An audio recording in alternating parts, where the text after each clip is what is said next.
रमज़ान बचपन से ही, सो माई अम्मा has always been very active के रिलीजियस पॉइंट ऑफ व्यू से भी। वो हमें बचपन में परी जिन इनकी कहानियाँ नहीं सुनाती थी, वो हमें हमेशा से नबियों के किस्से और इस तरह की चीज़ें जो होती थी ना, हमारा बेड टाइम स्टोरी टाइम ये होता था। सो वो चीज़ जब रमज़ान आने वाला होता था तो उसकी प्रॉपर प्रेपरेशन, हम मम्मी के साथ बाज़ार जा रहे हैं, चीज़ें ला रहे हैं, और उसके बाद just not you know the sehri and iftari वाला part, the fact that you had to like, आपने नमाज़ पढ़नी है, आपने क्या क्या पढ़ना है, चांद नज़र आया तो क्या पढ़ना है, उसके बाद पहले तरावी के लिए जाना है। तो हमारी ये वाली जो स्पिरिचुअल प्रेपरेशन होती थी ना, वो बहुत ऑन पॉइंट होती थी। और आपको पता है कि हमने इसी सिलसिले को कंटिन्यू करने के लिए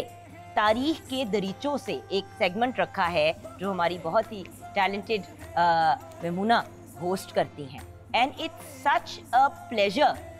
टू वॉच। कल जिस तरह बच्चे शौक से सुन रहे थे, इन्वॉल्व भी हो रहे थे, अपना ओपिनियन दे रहे थे, ये अब ट्रेडिशंस खत्म हो गई हैं नूर भाई। मुझे याद है मैं छोटी होती थी, नानो भी इसी तरह मजहबी किस्से भी सुनाती थी, और मुझे याद है टोट पटोट की कहानियां, जो भी था एक कम्युनिकेशन होती थी। अब बुजुर्ग बैठे होते हैं, बच्चे अपने 2 साल का बच्चा एक टैब या किसी डिवाइस पे बैठा हुआ,